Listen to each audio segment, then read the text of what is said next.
আপনারা মনে করেন যে ইলেকশন ইঞ্জিনিয়ারিং করে আপনাদেরকে হারিয়ে দেওয়া হয়েছে, নাকি ইঞ্জিনিয়ারিংটা সবাই মিলেই করেছে, মানে ব্যাপারটা কি? না, আমি না, আমরা তো সবাই মিলে কোনো রকম এভিডেন্স ছাড়া তো কথা বলা যাবে না। আমরা যতটুকু রিজওয়ানা হাসানের কথা থেকে পেয়েছি ততটুকুই বলেছি। তবে এটা কিন্তু বুঝতে হবে, ইঞ্জিনিয়ারিং বলতে আমরা দু একবার এই কথা যখনই আমরা বলেছি সেখানে এটা বলেছি যে ভোট গ্রহণ পর্যন্ত দৃশ্যত উৎসবমুখর পরিবেশে ভোটাররা ভোট কেন্দ্রে যেতে পেরেছে, বাধার সম্মুখীন হননি, উল্লেখযোগ্য কোনো বড় ঘটনা ঘটেনি। কিন্তু গণনা, বান্ডিল করা, রেজাল্ট শিট তৈরি করা, ঘোষণা করা এবং 9:30 10টার দিকে সমস্ত ঘোষণা বন্ধ হয়ে গেল।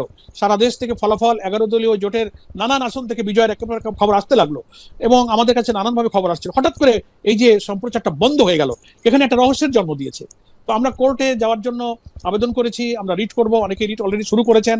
আমাদের কাছে রেজাল্ট শিট এসেছে, অনেক প্রিজাইডিং অফিসারের স্বাক্ষরিত রেজাল্ট শিটে কোনো এজেন্টের স্বাক্ষর নাই এমন রেজাল্ট শিটও পাওয়া যাচ্ছে। তারপরে গণনার সময় যেখানে আমাদের এজেন্টরা উপস্থিত ছিলেন, তারাও ওখানে যেসব এজেন্টরা খুব সিনসিয়ারলি দায়িত্ব পালন করে প্রতিবাদ করেছেন যে ব্যালটগুলো গুছিয়ে যখন বান্ডিল করা হয়, দেখা যাচ্ছে যে ভেতরে দাঁড়িপাল্লার ব্যালট 80-90টা দিয়ে উপরে 10টা ধানের শীষের বান্ডিল দিয়ে রাবার করে ফেলা হয়েছে, ওটা 100 বান্ডিল বলে ধানের শীষ বলে গণনা করা হয়েছে। আমাদের এজেন্ট আপত্তি করেছে, খুলে দেখা গেছে যে মাঝখানে সব দাঁড়িপাল্লার ব্যালট। এ তো যারা পেয়েছে তারা আমাদেরকে বলেছে। তো এটা দু একটা ঘটনা যা ধরা পড়েছে তাই আমরা বলেছি। ফলে এই যদি যেমন আমার নির্বাচনী এলাকায় হয়তো 150 কেন্দ্র আছে, আরেক জায়গায় 138-40 কেন্দ্র আছে, তো যেগুলো পাওয়া গেছে তাই এই, আর যা পাওয়া যায়নি তার মধ্যে অনেক কিছু ঘটতে পারে। That is called election engineering. Khaled ভাই, ডক্টর ইউনূস সরকার ইলেকশন ইঞ্জিনিয়ারিং করে জামায়াতকে হারিয়ে দিয়েছে। আপনি কি সত্যি মনে করেন যে সৈয়দা রিজওয়ানা হাসান ইলেকশন ইঞ্জিনিয়ারিং এ জড়িত ছিল, খলিলুর রহমান সহ, এবং সেই জড়িত থাকাটা ডক্টর মোহাম্মদ ইউনূসের অবস্থানটা বা তার সরকারের অন্য উপদেষ্টারাও কি এইটাতে জড়িত ছিল কিনা? এটা প্রথম পার্ট, এইটা যদি আপনি একটু আমাদের একটু বলেন। যে ধন্যবাদ আপনাকে। আমি আপনার প্রশ্নের প্রথম পার্টটা আগে একটু পরিষ্কার করি। সৈয়দা রিজওয়ানা হাসান সাবেক উপদেষ্টা, আমি খুব সম্মান রেখে ওনার এই মন্তব্যের ব্যাপারে বলতে চাই যে তিনি কিন্তু তার নিজের কথাতেই খানিকটা সাক্ষী দিয়ে ফেলেছেন। আপনি যেমন তার ইন্টারভিউটা শুনেছেন, আমি এবং আমরা অনেকেই শুনেছি, বারবার শুনেছি, এবং আমি সৈয়দা রিজওয়ানা হাসানকেও মিডিয়ার মাধ্যমে বারবার তার এই ভিডিও অডিওটা শুনতে এবং দেখতে রিকোয়েস্ট করেছি। তার আগে পরের কথা আমি এতটা ডিটেলস সময় কম আনলাম না। তিনি এই যে কথাটা বলেছেন, সাংবাদিকের প্রশ্নের জবাব দিতে গিয়েছে যখন প্রশ্ন করলো যে তাদের একটা অংশ তো এখন বিরোধী দলে আছে, বিরোধী দল এই শব্দটা কিন্তু উনি ব্যবহার করেছেন। তো বিরোধী দল বলতে তো উনি পার্লামেন্টে অপোজিশনকে মিন করেছেন। তো ফলে উনাকেই ব্যাখ্যা দিতে হবে যে বিরোধী দল তো বাংলাদেশে এখন জামাত ইসলামী পার্লামেন্টে, এখানে তো কোনো উগ্রবাদী দল, কোনো চরমপন্থী দল নেই। সেজন্য উনি আলটিমেটলি জামাত ইসলামীকে মিন করেছেন, ওনার কথা দিয়ে এটা আমরা পরিষ্কার বুঝেছি। তাই আমরা আপত্তি করেছি যে আমরা তাদেরকে, উনি বলছেন যে বিরোধী দলে গেলেও আমরা তাদেরকে মেন স্ট্রিমে আসতে দেয়নি। তো এখানে বিরোধী দলে গেলেও মেন স্ট্রিম, দ্যাট মিনস উনি মিন করতে চেয়েছেন যে তাকে ট্রেজারি বেঞ্চে সরকারি দলে অথবা সরকার গঠনের মতো মেজরিটি পাওয়ার ক্ষেত্রে তারা বাধা দিয়েছে, তারা আসতে দেননি। এটাই কিন্তু ওনার বক্তব্য থেকে পরিষ্কার হয়েছে। এটারই আমরা প্রতিবাদ করেছি। আমরা বলেছি যে তাহলে উনি তো ইলেকশন ইঞ্জিনিয়ারিং, এটা ওনার কথা থেকেই বোঝা যাচ্ছে that is one kind of election engineering, এবং ওনাকেই প্রমাণ করতে হবে যে ওনার সঙ্গে এই কাজে আর কে কে জড়িত ছিল, এবং উনি নিজেই এটার একটা আত্মস্বীকৃত ইলেকশন ইঞ্জিনিয়ারিং এর রাজসাক্ষীর মতো কথা বলে ফেলেছেন। এবং এটা উনি পারেন কিনা যে আমরা আসতে দেয়নি, তো যাদেরকেই হোক, সেটা Jamaat Islami whatever you like, আপনি যে কোনো একটা দলকে, একজন সাবেক উপদেষ্টা যিনি একেবারে সদ্য বিদায় নিয়েছেন, তিনি যে কাউকেই হোক আসতে দেয়নি, এই কথাটা কি বলাটা ডেমোক্রেটিক? এই কথাটা বলাটা কি কনস্টিটিউশন অনুযায়ী বা কোনো বিবেক বিবেচনায় পলিটিক্যালি এটা গ্রহণযোগ্য কিনা? সেই জন্য আমরা বলছি যে এটা একটা ইলেকশন ইঞ্জিনিয়ারিং।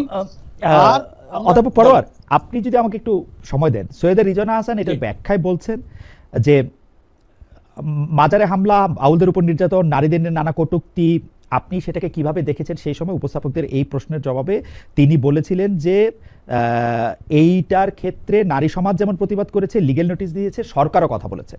আমার মনে আছে এটা নিয়ে কিন্তু জামাত ইসলামীও কথা বলেছে। আসলে জামাত ইসলামী এই ব্যাপারগুলিকে সমর্থন করে নাই, মানে আমার একদম স্পষ্ট মনে আছে জামাত ইসলামী।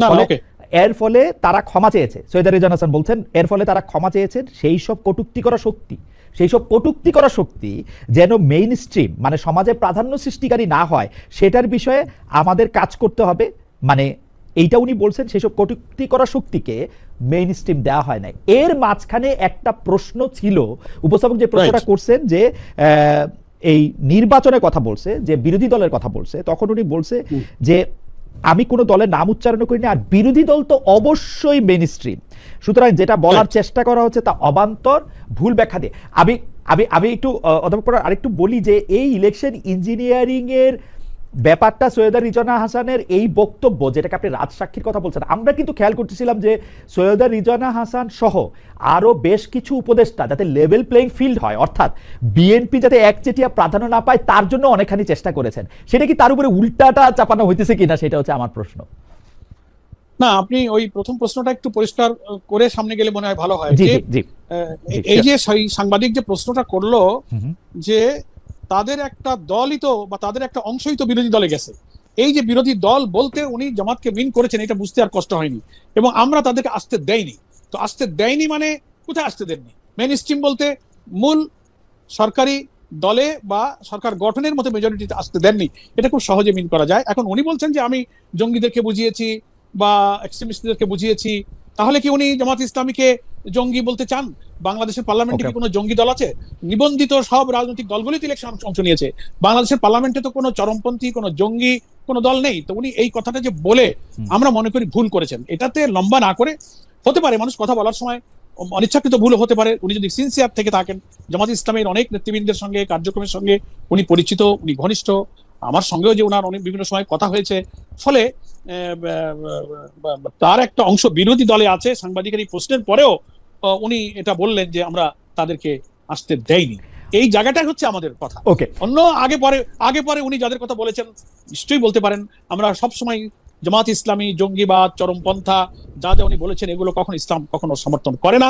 আমরা এই কাজগুলো সবসময় প্রতিবাদ করেছি। খালিদ ভাই, ওকে, আমি একটু ফাস্ট ফরওয়ার্ড হই যে আপনি গতকালও খুলনায় একটি ইফতার সমাবেশে নির্বাচনের ফলাফল নিয়ে ইলেকশন ইঞ্জিনিয়ারিং এর কথা বলেছেন। আমাকে আপনাদের জোট সঙ্গীদের অন্যতম মাওলানা মামুনুল হক এক সাক্ষাৎকারে বলেছিলেন যে তিনি বিএনপি জোটে না যাওয়ার কারণে তাকে ষড়যন্ত্র করে হারিয়ে দেওয়া হয়েছে। এখনকার ঘটনা হচ্ছে যে আপনারা, মানে আপনি পার্টির সেক্রেটারি জেনারেল, পুরো সাংগঠনিক দায়িত্ব আপনার কাছে, মামুনুল হক সাহেব একটি পার্টির প্রধান, তার কাছে যে এখন আপনারা যারা জয়ী হতে পারেননি তারা যতটা ইলেকশন ইঞ্জিনিয়ারিং অভিযোগ করছেন, আপনাদের দলের জোট বা জোটের বা ভোটের বিজয়ীরা তা করছেন না। যদি ইলেকশন ইঞ্জিনিয়ারিংই হয় তাহলে সেই ম্যাপিংটা কিভাবে করা হয়েছে আসলে, মানে আপনারা কিছু লোক জিতবেন কিছু লোক হেরে যাবেন, সেটা আসলে কিভাবে? না না না, এটা তো ন্যাচারাল, মানুষের নির্বাচনে তো জয় পরাজয় থাকবে, সেটা বিষয় নয়। আপনার কথার মধ্যেই দুটো ভাগ হয়ে গেল। একটা হচ্ছে যে আমরা যে প্রশ্নটা করছি ইলেকশন ইঞ্জিনিয়ারিং সম্পর্কে, এটা কিন্তু আমার ব্যক্তিগত প্রশ্ন নয়। আমরা দলের সিদ্ধান্তেই, দলীয় পলিসিতেই, দলীয় মূল্যায়নেই আমরা এটাকে ইলেকশন ইঞ্জিনিয়ারিং বলেছি। এবং প্রথমেই আমাদের দলের নায়েবে আমির এবং আমাদের সংসদের বিরোধী দলের deputy leader doctor Abdul Mohammad Taher press briefing এ কিন্তু প্রথমেই এই অভিযোগটা তিনি উত্থাপন করেছেন যে ইলেকশন ইঞ্জিনিয়ারিং হয়েছে। ডক্টর সৈয়দ রিজওয়ানা হাসান তার রাজসাক্ষী, তারপর ডক্টর খলিলুর রহমানকে লন্ডন কনস্পিরেসির হোতা, এই কথাগুলো কিন্তু আমাদের দলের পক্ষ থেকে আমাদের নায়েবে আমির বলেছেন।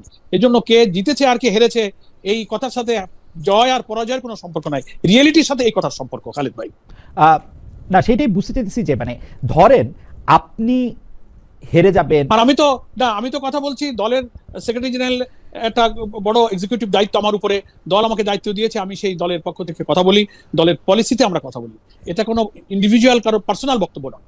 ঘটনা হচ্ছে যে আমরা কিন্তু দেখেছি যে বিরোধী দলের নেতা হিসাবে জনাব শফিকুর রহমান, জামাত ইসলামের আমির, উনি জনাব তারেক রহমানকে শুভেচ্ছা জানিয়েছেন, তাদের বাড়িতে যাওয়া হয়েছে, মানে পরস্পর কথাবার্তা হয়েছে। আপনাদের ইফতারেও আমরা বর্তমান প্রধানমন্ত্রীকে দেখলাম। তারপরে আপনারা এই ইঞ্জিনিয়ারিং এর প্রসঙ্গটা এবং সংসদে আপনাদের উপস্থিতিটা দুটোই আপনারা পাশাপাশি রাখবেন।